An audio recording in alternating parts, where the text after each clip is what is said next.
أعوذ بالله من الشيطان الرجيم. بسم الله الرحمن الرحيم. نون والقلم وما يسطرون. ما أنت بنعمة ربك بمجنون. وإن لك لأجرا غير ممنون. وإنك لعلى خلق عظيم. وقال النبي صلى الله عليه وسلم: لا يؤمن أحدكم حتى أكون أحب إليه من والده وولده والناس أجمعين. رواه البخاري. رب اشرح لي صدري ويسر لي أمري واحلل عقدة من لساني يفقهوا قولي. اللهم رب زدني علما. آمین. آج کی اس مبارک گھڑی میں حالات کو مد نظر رکھتے ہوئے اللہ سبحانہ و تعالیٰ کی توفیق سے جس عنوان کا انتخاب کیا ہے وہ ہے گستاخ رسول صلی اللہ علیہ وسلم کا انجام. اس کا صاف مفہوم ہے کہ جو شخص رسول اللہ صلی اللہ علیہ وسلم کے ساتھ ظلم کرے، زیادتی کرے، توہین کرے، گستاخ کرے، نازیبا الفاظ استعمال کرے، اس کا انجام کیا ہے؟ چونکہ آج سوشل میڈیا کا دور ہے اور آپ جانتے ہیں کہ اس وقت میں جو سب سے زیادہ انسان کی زبان سے بولے جانے والے الفاظ ہیں، پرنٹ میڈیا کے ذریعے سے لکھے جانے والے جو جملے ہیں، نیوز چینل ہو یا دیگر اور ذرائع ابلاغ ہو، ان تمام چیزوں میں سب سے زیادہ جو باتیں نظر آتی ہے وہ نبی صلی اللہ علیہ وسلم کی شان میں گستاخی کے الفاظ. اور مسلمانوں یہ پہلا موقع نہیں ہے کہ یہ پہلی مرتبہ اس طرح سے ہوا ہے. کبھی یورپ میں، کبھی افریقہ میں، تو کبھی دیگر ممالک میں اس طرح کے الفاظ استعمال کیے جاتے ہیں. کوئی کارٹون بناتے ہیں، کبھی فلم بنائے جاتے ہیں، کتابیں لکھی جاتی ہیں، کبھی تقریریں کی جاتی ہیں وغیرہ. چونکہ ابھی موقع اور مناسبت اس اعتبار سے ہے کہ جس عزیز ملک میں ہم رہتے ہیں، یہ آواز اسی ملک سے نکلی ہے. یہ وہ ملک ہے جس میں ہر مذہب کے ماننے والے کو مکمل آزادی ہے. کسی بھی مذہب پر طعن و تشنیع ہندوستان کی جمہوریت یا ہندوستان کے قانون اجازت نہیں دیتا. اس کے باوجود اس طرح کے الفاظ استعمال کیے جاتے ہیں. یہ وہ ہندوستان ہے جس ہندوستان کو آزاد کرنے میں ہماری آبا و اجداد نے ہمارے اسلام میں صرف پسینے نہیں، صرف مال نہیں، بلکہ اپنی جان کی بھی قربانیاں پیش کی تھیں. اور آج ہم اسی ہندوستان کے باشندے ہیں. اور وہ لوگ جس نے ہندوستان کی آزادی میں کبھی حصہ نہیں لیا، یہ لوگ آج جناب محمد رسول اللہ صلی اللہ علیہ وسلم کی شخصیت پر نازیبا کلمات استعمال کرتے ہیں. آئیے ہم نبی صلی اللہ علیہ وسلم کے بارے میں کچھ جاننے کی کوشش کرتے ہیں. آپ کا اخلاق کیا تھا؟ آپ کا کردار کیا تھا؟ اگر آپ پورے قرآن مقدس اٹھائیں گے تو اللہ سبحانہ و تعالیٰ نے سورۃ القلم کی آیت نمبر 4 میں جو باتیں آپ کی شان میں کہی ہے، یہ پوری دنیا والوں کے لیے جو نبی صلی اللہ علیہ وسلم کی شان میں گستاخی کرتے ہیں، آپ کی رسالت کی توہین کرتے ہیں، آپ کے بارے میں نازیبہ الفاظ استعمال کرتے ہیں، ان لوگوں کے لیے دندان شکن جواب ہے۔ اللہ سبحانہ و تعالیٰ نے فرمایا وَإِنَّكَ لَعَلَىٰ خُلُقٍ عَظِيمٍ، اے نبی صلی اللہ علیہ وسلم میں عرش سے گواہی دیتا ہوں جس عرش سے اوپر کوئی اور نہیں ہے، جس اللہ کے حکم کے بغیر ہم اور آپ ایک سانس بھی نہیں لے سکتے، وہ اللہ گواہی دیتے ہوئے کہتا ہے اِنَّكَ لَعَلَىٰ خُلُقٍ عَظِيمٍ، یقیناً آپ عظیم اخلاق پر فائز ہیں۔ گویا کہ نبی صلی اللہ علیہ وسلم کو اخلاق کا وہ مقام ملا جو انسانیت میں سے کسی اور کو مقام نہیں ملا۔ جس مقام پر اخلاق کے آخری مقام ہے، اس مقام پر اللہ رب العالمین نے نبی جناب محمد الرسول اللہ صلی اللہ علیہ وسلم کو فائز کروایا، اور اسی وجہ سے نہ صرف آپ کے ماننے والے بلکہ آپ کے نہ ماننے والے بھی، آپ کے خلاف ورزی کرنے والے بھی، محمد الرسول اللہ کے کلمہ نہ پڑھنے والے بھی نبی صلی اللہ علیہ وسلم کی سچائی، صداقت، امانت اور آپ کے بہترین اخلاق کی گواہی دی ہے، اور ڈھیر اس طرح کے دلائل موجود ہیں۔ اللہ رب العالمین نے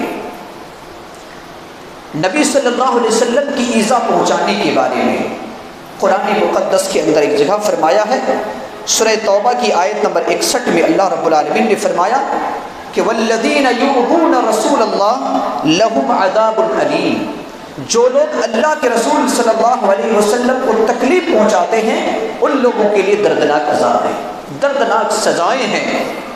دردناک عذاب کس اعتبار سے ہے، میں مثال کے طور پر آپ کے سامنے بیان کروں گا۔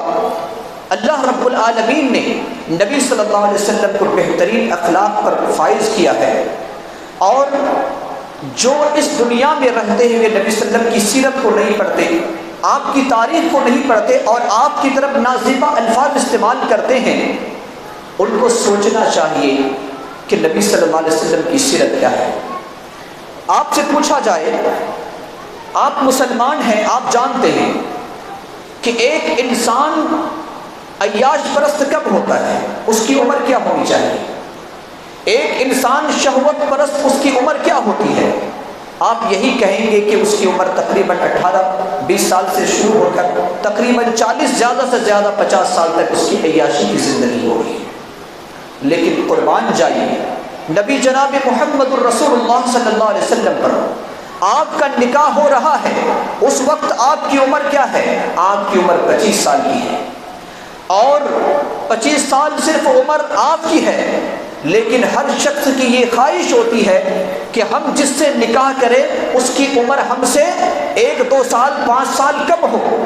قربان جائیے نبی جناب محمد رسول اللہ صلی اللہ علیہ وسلم پر جب آپ کا نکاح ہو رہا ہے حضرت خدیجۃ الکبریٰ رضی اللہ عنہا سے، اس وقت نبی کی عمر تو 25 سال ہے، لیکن خدیجہ کی عمر 40 سال ہے، اور وہ بھی کوئی کنواری نہیں بلکہ بیوہ خاتون سے نبی صلی اللہ علیہ وسلم نکاح کر رہے ہیں۔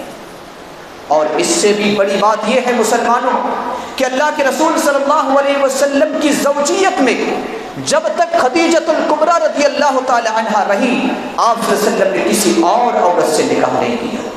جس وقت آپ کی عمر 53 سال ہوتی ہے، 53 سال کی عمر میں خدیجۃ الکبریٰ رضی اللہ تعالی عنہا کا انتقال ہوتا ہے، اور میں نے ابھی بتایا کہ جو لوگ نبی صلی اللہ علیہ وسلم کو عیاش پرست کہا کرتے ہیں، جو نبی صلی اللہ علیہ وسلم کو شہوت رانی کہا کرتے ہیں، جو نبی صلی اللہ علیہ وسلم کے خلاف زبان دراز کرتے ہیں، ان کے لیے جواب ہے کہ نبی صلی اللہ علیہ وسلم نے 25 سال سے لے کر 53 سال کی عمر تک جب ایک انسان بڑھاپے کی عمر کو پہنچ جاتا ہے، کسی اور عورت سے آپ نے نکاح نہیں کیا۔ اگر آپ عیاش پرست ہوتے تو انہی عمر میں آپ صلی اللہ علیہ وسلم نکاح کیے ہوتے، لیکن آپ صلی اللہ علیہ وسلم نے ایسا نہیں کیا۔ ہمیں اور آپ کو بھی نبی صلی اللہ علیہ وسلم کی تاریخ اور سیرت کو جاننے کی ضرورت ہے، کیونکہ کوئی غیر ہم سے سوال کرتا ہے، ہم اس کا جواب صحیح طریقے سے نہیں دے سکتے، جس کی وجہ سے اسلام کے بارے میں اور بھی غلط فہمی میں مبتلا ہو جاتے ہیں۔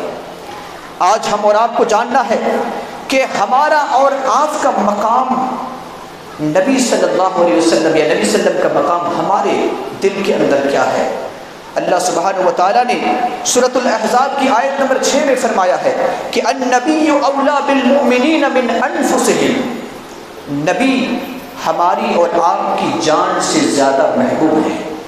ایک مومن جو اپنے آپ کو مسلمان کہتا ہے، مومن کہتا ہے، جس نے محمد الرسول اللہ کا کلمہ پڑھا ہے، اس کے نزدیک نبی صلی اللہ علیہ وسلم کا مقام یہ ہے کہ وہ اپنی جان کو بھی قربان کر سکتا ہے۔ النبی اولیٰ بالمؤمنین من انفسہم۔ گزشتہ جمعہ خطبہ میں نے محبت رسول کے عنوان پر آپ کو بتایا تھا کہ لا یؤمن احدکم حتی اکون احب الیہ من والدہ وولدہ والناس اجمعین۔ کوئی اس وقت تک مومن نہیں بن سکتا جب تک کہ وہ اپنے والدین، اپنی اولاد اور روئے زمین کے تمام یعنی اور انسان اپنی جان سے بھی زیادہ جب تک نبی صلی اللہ علیہ وسلم کو محبوب نہ سمجھے تب تک وہ مومن نہیں بن سکتا ہے۔ یہ نبی صلی اللہ علیہ وسلم نے اعلان کیا اور آپ صلی اللہ علیہ وسلم کے صحابہ اکرام نے اس کی بہترین مثالیں قائم کی۔ جنگ احد کا میں نے مثالیں آپ کے سامنے پیش کی تھی کہ 7 صحابہ جو انصار صحابہ تھے، نبی صلی اللہ علیہ وسلم کی حفاظت میں ایک کے بعد ایک شہید ہو جاتے ہیں۔ نہ صرف صحابہ اکرام بلکہ صحابیات میں سے ام عمارہ وہ خاتون ہیں جس نے نبی صلی اللہ علیہ وسلم کی حفاظت میں اپنے جسم میں 1-2 نہیں بلکہ 7 سے 9 زخم کو انہوں نے برداشت کیا نبی صلی اللہ علیہ وسلم کی حفاظت میں۔ کہنے کا مطلب یہ ہے کہ جو ایک مومن ہوتا ہے یقیناً وہ اس مومن کے نزدیک نبی صلی اللہ علیہ وسلم کا مقام یہ ہے کہ اس کی عزت پر، نبی صلی اللہ علیہ وسلم کی عزت پر، آپ کی زندگی پر، آپ کے مقام اور مرتبہ پر کوئی اگر آنچ لگائے اور کیچڑ اچھالنے کی کوشش کرے تو یقیناً ایک مسلمان کی ذمہ داری ہے کہ اس کا دندان شکن جواب دے۔ اور آج ہزاروں نہیں، لاکھوں نہیں، کروڑوں ایسے مسلمان ہیں جو نبی صلی اللہ علیہ وسلم کی عزت، مقام اور مرتبہ کو بچانے کے لیے اپنی جان کی قربانی پیش کر سکتے ہیں، کیونکہ وہی تو حقیقت میں مومن ہے۔ اللہ کے رسول صلی اللہ علیہ وسلم کے بارے میں بہت ساری باتیں کہی جاتی ہیں۔ اللہ رب العالمین نے بتایا انا کفیناک المستہزئین، سورۃ الحجر کی آیت نمبر 95 میں اللہ رب العالمین نے نبی صلی اللہ علیہ وسلم سے کہا کہ اے نبی، ہم آپ کے لیے کافی ہیں جو آپ کے خلاف مذاق اڑاتے ہیں، جو آپ کی توہین کرتے ہیں، جو آپ کی عزت اور مقام پر کیچڑ اچھالتے ہیں، ایسے لوگوں کے لیے ہم کافی ہیں۔ یہ اللہ رب العالمین نے آسمان سے اعلان کیا اور اس کی چند مثالیں آپ کو اگر میں بتاؤں تو آپ کو جان کر کے اس بات کی تصدیق ہوگی کہ اللہ رب العالمین نے کس طریقے سے آپ صلی اللہ علیہ وسلم کی عزت اور مقام پر کیچڑ اچھالنے والے کے لیے اللہ رب العالمین کافی ہو گیا۔ آپ جانتے ہوں گے عتیبہ، عتبہ، یہ دونوں نبی صلی اللہ علیہ وسلم کے داماد تھے، عتبہ بھی اور عتیبہ بھی۔ اور عتبہ اور عتیبہ یہ دونوں ابو لہب جو نبی صلی اللہ علیہ وسلم کے دشمن ہیں تو چچا، لیکن ابو لہب یہ نبی صلی اللہ علیہ وسلم کے دشمن ہے، اللہ کا بھی دشمن اور نبی صلی اللہ علیہ وسلم کا بھی دشمن۔ اور ان دونوں بیٹے کے باپ ابو لہب ہیں، یعنی عتبہ اور عتیبہ۔ عتبہ تو فتح مکہ میں اسلام قبول کرتے ہیں، مکی زندگی میں عتیبہ اور عتبہ ان کا جب نکاح ہوا تھا نبی صلی اللہ علیہ وسلم کی بیٹی رقیہ اور ام کلثوم سے، اور جب آپ نے اسلام کی دعوت دی تو جس کی بنیاد پر انہوں نے طلاق دے دی۔ طلاق دینے کے بعد عتیبہ نبی صلی اللہ علیہ وسلم کا اتنا بڑا دشمن ہو گیا۔ ابو لہب جس کے بارے میں قرآن کے اندر آیت نازل ہوئی سورہ لہب، اسی کا بیٹا عتیبہ نبی صلی اللہ علیہ وسلم کا دشمن ہوا، کبھی نبی صلی اللہ علیہ وسلم کو مارنے کی دھمکی دی، کبھی آپ کے قمیص کو پکڑا۔ نبی صلی اللہ علیہ وسلم نے ایک مرتبہ بد دعا دی اور آپ صلی اللہ علیہ وسلم نے کہا بد دعا دیتے ہوئے، اللہم اے اللہ سلط علیہ کلبکا کلبا من کلابک، اے اللہ تیرے کتوں میں سے ایک کتا کو عتیبہ پر مسلط کر دے۔ نبی صلی اللہ علیہ وسلم کا یہ جملہ نکلنا تھا، عتیبہ کو ڈر ہو گیا، ڈر کھانے لگا۔ ایک مرتبہ شام کے سفر میں نکلا، اس کا باپ بھی ساتھ موجود تھا، اس کا باپ بھی ابو لہب بھی موجود ہے۔ شام کے ملک کی طرف تجارت کے غرض سے قافلہ کے ساتھ نکلا۔ اب ایک جگہ پر رات میں پڑاؤ ڈالنا تھا، اتفاق سے وہاں کا ایک راہب نکلتا ہے، عیسائی پادری نکلتا ہے اور کہتا ہے کہ تم لوگ یہاں پر آئے ہو، یہ تو وہ مقام ہے جہاں پر شیر بھی نکلتے ہیں، لیکن ذرا دھیان سے رہنا کہیں ایسا نہ ہو کہ تم پر حملہ کر دے۔ ابو لہب کو ڈر ہو گیا، عتیبہ کو، باپ بیٹا دونوں کو ڈر محسوس ہونے لگا کہ نبی صلی اللہ علیہ وسلم نے مکہ میں ہمیں بد دعا دی ہے، کہیں ایسا نہ ہو کہ وہ دعا یہاں پر قبول ہو جائے۔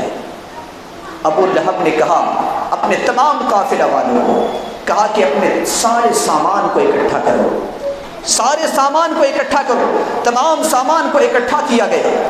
گستاخ رسول عتیبہ کو کہا کہ ان تمام سامان کے اوپر تم جا کر کے سونا، اور اپنے قافلہ والے کو کہا کہ تمام لوگ تم ادھر ادھر جا کر کے یعنی اس کے ارد گرد سو جانا، سامان اوپر رہے گا، لوگ نیچے رہیں گے، اگر شیر نے حملہ بھی کیا تو نیچے والے پر حملہ کرے گا۔ لیکن اللہ کے رسول صلی اللہ علیہ وسلم کی یہ بد دعا قبول ہوتی ہے۔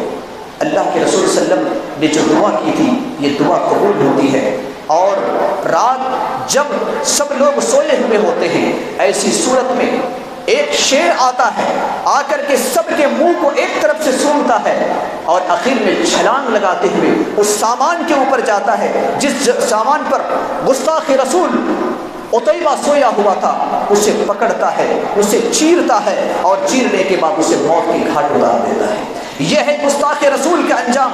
اللہ رب العالمین نے کہا کہ اے نبی صلی اللہ علیہ وسلم، آپ سے مذاق کرنے والوں کے لیے، آپ کی توہین کرنے والوں کے لیے، آپ کے ساتھ گستاخ کرنے والوں کے لیے ہم کافی ہیں۔ اللہ رب العالمین نے ایک شیر کو بھیج کر ابو لہب کا بیٹا عتیبہ کو موت کی گھاٹ اتار دیا۔ اس کی وجہ یہ تھی کہ انہوں نے نبی صلی اللہ علیہ وسلم کی شان میں گستاخی کی تھی۔ اسی طریقے سے ایک اور نابینا صحابی کا بھی واقعہ آتا ہے، جس طریقے سے ہندوستان کی سرزمین میں ایک خاتون نے نبی صلی اللہ علیہ وسلم کی شان میں گستاخی کی، اس دور میں بھی ایک خاتون نے نبی صلی اللہ علیہ وسلم کی شان میں گستاخی کی، لیکن وہ تھی لونڈی، نابینا صحابی ہے، اس کی لونڈی تھی اور اس نے نبی صلی اللہ علیہ وسلم کی شان میں گستاخی کی۔ نابینا صحابی بار بار منع کر رہے ہیں کہ محمد صلی اللہ علیہ وسلم کی شان میں گستاخی مت کرو، لیکن وہ اپنے کرتوت سے باز نہیں آتی ہے۔ آخر کار ایک رات انہوں نے دیکھا کہ نبی صلی اللہ علیہ وسلم کے خلاف الفاظ استعمال کر رہی ہیں، وہ خاتون الفاظ استعمال کر رہی ہیں۔ یہ نابینا صحابی ایک کدال کو پکڑتے ہیں، فاوڑا کو پکڑتے ہیں اور اس کے پاس جانے کے بعد اس خاتون کے پیٹ کی طرف اس کدال کو رکھتے ہیں، پیٹھ کی طرف سے دباتے ہیں، اتنے زور سے دباتے ہیں کہ جس کی وجہ سے اس کا پیٹ پھٹ جاتا ہے اور عین وقت پر اس کی موت ہو جاتی ہے۔ صبح ہوتی ہے، صبح ہونے کے بعد معلوم ہوتا ہے، نبی صلی اللہ علیہ وسلم پوچھتے ہیں کہ اس خاتون کا قاتل کون ہے؟ ڈرتے ہوئے، سہمتے ہوئے وہ نابینا صحابی نبی صلی اللہ علیہ وسلم کی عدالت میں آتے ہیں اور کہتے ہیں اللہ کے رسول صلی اللہ علیہ وسلم، میں اس کا قاتل ہوں، میں نے اسے قتل کیا ہے۔ کہا اس نے کیا جرم کیا تھا، تم نے کیوں قتل کیا؟ وہ کہتے ہیں اللہ کے رسول صلی اللہ علیہ وسلم، یہ آپ کی شان میں ہمیشہ گستاخی کیا کرتی تھی، میں نے اسے کئی مرتبہ بارہا منع فرمایا لیکن کبھی یہ رکی نہیں، آپ کو گالی گلوچ نازیبہ ہر الفاظ استعمال کرتی تھی، اسی وجہ سے میں نے اسے موت کی گھاٹ اتار دیا۔ نبی صلی اللہ علیہ وسلم نے اپنے صحابہ اکرام سے کہا سنو، اس کا خون رائے گا چلا گیا، اس پر کوئی قصاص نہیں ہے، اس پر کوئی دیت نہیں ہے، کیونکہ جو گستاخ رسول ہے اس کی سزا شریعت اسلامیہ میں جہاں شرعی عدالت ہے صرف اور صرف موت ہے، اس کے علاوہ کوئی اور سزا نہیں ہے۔ اسی طریقے سے اور ایک واقعہ بڑا ہی مشہور صحیح بخاری کے اندر ہے، کہنے کا مطلب یہ ہے کہ ہر قسم کے لوگوں نے نبی صلی اللہ علیہ وسلم کا دفاع کیا ہے۔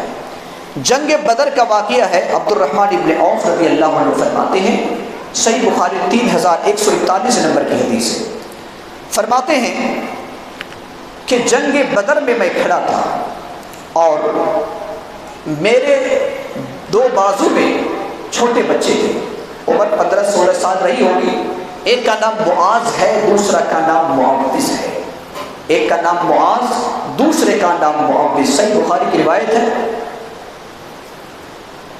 اتنے میں سوچ رہا تھا کہ کاش میرے بازو میں دو بڑے بہادر لوگ ہوتے تو یہ اچھا ہوتا۔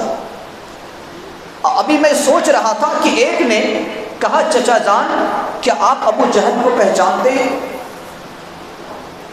ابھی ادھر والا نے اپنی بات کو مکمل نہیں کی تھی کہ پھر بائیں طرف والا کہتا ہے کہ چچا جان کیا آپ ابو جہل کو پہچانتے ہیں؟ میں نے کہا بھتیجا ابو جہل کوئی بچہ نہیں ہے، مکہ کا بڑا بہادر شخص ہے، ان کو قتل کرنے کے لیے کئی آدمیوں کو ضرورت پڑتی ہے، مکہ میں بہادر لوگوں میں ان کا شمار ہوتا ہے، تم ابو جہل کو کیا کرو گے؟ ان لوگوں نے جو جواب دیا، کسی اردو شاعر نے اپنے اشعار میں ان کے جواب کو نقل کیا ہے۔ وہ کیا جواب انہوں نے دیا کہ قسم کھائی ہے مر جائیں گے یا ماریں گے ناری کو، قسم کھائی ہے مر جائیں گے یا ماریں گے ناری کو، سنا ہے کہ وہ گالیاں دیتا ہے محبوب باری کو۔ میں نے اس بات کی ہم نے قسم کھا کر آئی ہے کہ یا تو ہم اس کو قتل کریں گے یا تو اس کو قتل کرتے ہوئے ہم خود شہید ہو جائیں گے۔ ناری کا مطلب ہوتا ہے جہنمی، کہ ہم اس ناری کو مار دیں گے، یعنی جہنمی کو مار دیں گے، کیونکہ نبی صلی اللہ علیہ وسلم کی شان بھی گستاخی کرتا ہے، نبی صلی اللہ علیہ وسلم کے خلاف اپنے الفاظ استعمال کرتا ہے۔ یہ قسم کھا کر ہم مدینہ کی سرزمین سے نکلے ہیں۔ حضرت عبد الرحمن ابن عوف کہتے ہیں کہ ابھی تھوڑا وقت گزرا تھا، کچھ ہی لمحہ گزرا تھا کہ ابو جہل اپنے فوج میں، اپنی جماعت میں، اپنے لشکر میں وہ چکر کاٹ رہا تھا۔ میں نے کہا اے معاذ اور معوذ، اے بھتیجے، یہ ہے تمہارے شکاری، اسی کا نام ہے ابو جہل، یہی ہے گستاخ رسول، تم اس کے انجام کو پہنچا سکتے ہو۔ وہ دونوں تیزی کے ساتھ اپنی تلوار سے، اپنے نیام سے تلوار کو نکالتے ہیں، ابو جہل کی طرف جاتے ہیں اور وار کرتے ہیں، دونوں وار کرتے ہیں ابو جہل کو اور اس کو زمین دوز کر دیتے ہیں، زمین میں گرا دیتے ہیں۔ اپنی اپنی تلواریں لے کر نبی جناب محمد الرسول اللہ صلی اللہ علیہ وسلم کی خدمت میں حاضر ہوتے ہیں اور کہتے ہیں اللہ کے رسول میں نے قتل کیا ہے۔ معاذ کہتے ہیں اللہ کے رسول میں نے قتل کیا ہے، معوذ کہتے ہیں اللہ کے رسول میں نے قتل کیا ہے تو چھوٹے بچے، اتنی عقل نہیں ہے ان دونوں کی، کہتے اللہ کے رسول میں نے قتل کیا ہے۔ نبی صلی اللہ علیہ وسلم نے فرمایا کیا تم دونوں نے اپنی اپنی تلواریں صاف کر لی ہے؟ کہا نہیں، ہماری تلواریں ابھی بھی ہمارے ہاتھ میں ہے اور خون سے رنگی ہوئی ہے۔ کہا کہ ذرا دکھاؤ۔ نبی صلی اللہ علیہ وسلم نے دیکھا تو آپ صلی اللہ علیہ وسلم نے فرمایا کہ تم دونوں نے گستاخ رسول ابو جہل کو قتل کیا ہے۔ یہ ہے گستاخ رسول کا انجام، جو چھوٹے بچے بھی نبی صلی اللہ علیہ وسلم کی شان میں گستاخی کو برداشت نہیں کر سکتے۔ کسی نابینا صحابی نے گستاخ رسول کو برداشت نہیں کیا تو چھوٹے بچوں نے بھی گستاخ رسول کے الفاظ کو برداشت نہیں کیا۔ لہذا ہم اور آپ مومن ہیں اور ہماری یہ ذمہ داری ہے کہ جب کوئی، چونکہ ہمارے نزدیک سب سے زیادہ محبوب نبی صلی اللہ علیہ وسلم کی شخصیت ہے، اگر ہمارے خلاف کوئی آواز اٹھائے، اگر ہمیں کوئی گالیاں دے، ہماری ماں اور بہنوں کو کوئی گالی گلوچ کہے، اسی طریقے سے اگر کوئی شخص ہمارے بھائیوں پر نازیبا الفاظ استعمال کرے، ہماری اولاد پر استعمال کرے، ہم برداشت نہیں کر سکتے ہیں۔ کیوں برداشت کریں گے؟ ہم برداشت نہیں کر سکتے ہیں۔ کیا ہم اور آپ نبی جناب محمد الرسول اللہ صلی اللہ علیہ وسلم وہ ہیں جو ایک بھائی سے بھی زیادہ محبت کرنے والے، وہ ہیں جو اپنے باپ سے بھی زیادہ شفقت کرنے والے، وہ ہیں جو اپنی ماں سے بھی زیادہ ہمدرد، وہ ہیں جو اپنے رشتہ دار بلکہ اپنی جان سے بھی زیادہ محبوب ہیں، اس کے خلاف اگر کوئی آواز اٹھائے تو ہم کیسے برداشت کر سکتے ہیں؟ یہ مومن کی علامت اور شان نہیں۔ لیکن اس کا مطلب یہ نہیں ہے کہ ہم قانون کو اپنے ہاتھ میں لے کر کسی کو قتل کر دیں۔ یہ ہرگز ہمیں اور آپ کو اس کی اجازت نہیں دیتا کہ ہم اور آپ کسی قانون کو ہاتھ میں لے کر، ہاں ہندوستان کا جو دستور ہے، جو قانون ہے، اس قانون کو آپ اپنا سکتے ہیں اور اس قانون کے ماتحت آپ کوئی کام کر سکتے ہیں، اپنے اقدام کر سکتے ہیں۔ اور ایک بات یاد رکھیں کہ نبی صلی اللہ علیہ وسلم کی شان کو جو گھٹانے کی جنہوں نے بھی کوشش کی ہے، اللہ رب العالمین نے اسے ذلیل اور رسوا کیا ہے۔ آپ پوری تاریخ اٹھا کر دیکھ لیں، کعب بن اشرف سے لے کر کے جتنے بھی مسیلمہ کذاب ہو یا آج کے دور کے یہ خاتون ہو یا مرد ہو یا جتنے بھی لوگ ہیں جو نبی صلی اللہ علیہ وسلم کی شان میں گستاخی کرنے کی کوشش کرتے ہیں، اس کو ذلیل اور رسوا ہونا پڑتا ہے۔ اللہ رب العالمین نے سورہ الم نشرح میں کیا فرمایا؟